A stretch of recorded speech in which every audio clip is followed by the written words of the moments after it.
Israeli আগ্রাসনের পর মার্কিন হামলা, তবুও যেন অদম্য ইরান।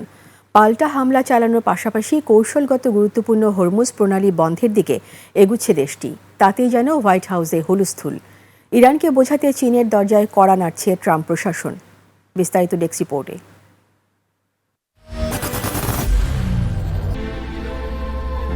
I am Ox. ইসরায়েলের আগ্রাসনের মধ্যে নানা হুমকি হুঙ্কারের পর ইরানের ৩টি পারমাণবিক কেন্দ্রে বোমারু বিমান দিয়ে হামলা চালায় যুক্তরাষ্ট্র। এরপরও মাথা নোয়ায়নি খামেনির ইরান। মার্কিন আগ্রাসনের প্রতিক্রিয়ায় কৌশলগতভাবে গুরুত্বপূর্ণ হরমুজ প্রণালী বন্ধে পদক্ষেপ নেয়ার অনুমোদন দেয় দেশটির পার্লামেন্ট। পারস্য উপসাগরের মুখে অবস্থিত হরমুজ প্রণালী বিশ্ব বাণিজ্যের সবচেয়ে গুরুত্বপূর্ণ রুটগুলোর মধ্যে একটি। বিশ্বের সবচেয়ে সংকীর্ণ অংশটি মাত্র ৪০ কিলোমিটার প্রশস্ত, যেখান দিয়ে পৃথিবীর প্রায় ১/৫ অপরিশোধিত তেল পারাপার হয়।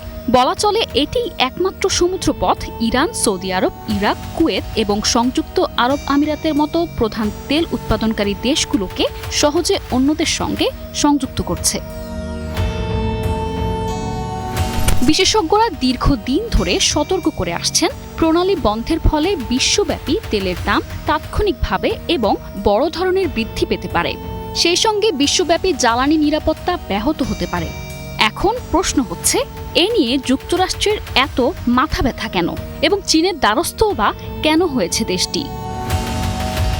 পরিসংখ্যান বলছে, মার্কিন যুক্তরাষ্ট্র প্রতিদিন এই প্রণালী ব্যবহার করে প্রায় ৭ লাখ ব্যারেল অপরিশোধিত তেল এবং ঘনীভূত তেল আমদানি করে, যা তাদের মোট তেল আমদানির প্রায় ১১% এবং পেট্রোল ব্যবহারের ৩%। তাদের পাশাপাশি চীনও হরমুজ প্রণালী দিয়ে বিপুল তেল আমদানি করে। তবে বিকল্প রুট এখনও পুরোদমে চালু না হওয়ায় জ্বালানি তেলের বাজারে ইরানের এই পদক্ষেপ ব্যাপক প্রভাব ফেলবে, যাতে অন্যান্যদের মতো ক্ষতিগ্রস্ত হবে যুক্তরাষ্ট্র ও তার মিত্ররা।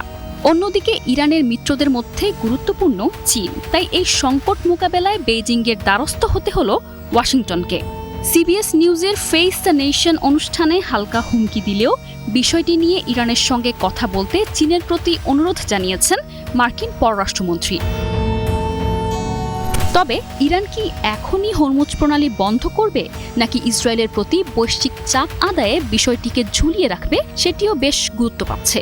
আর বন্ধের সিদ্ধান্ত নিলেও চীন সহ মিত্র দেশগুলোর কথা বিবেচনায় নিয়ে সে পথ থেকে সরে আসবে, নাকি আমেরিকার হামলার প্রতিক্রিয়ায় নিজেদের অবস্থানে অটুট থাকবে, তা সময়ই বলে দেবে। নিশা আলম, ডেস্ক রিপোর্ট, ২১ টেলিভিশন।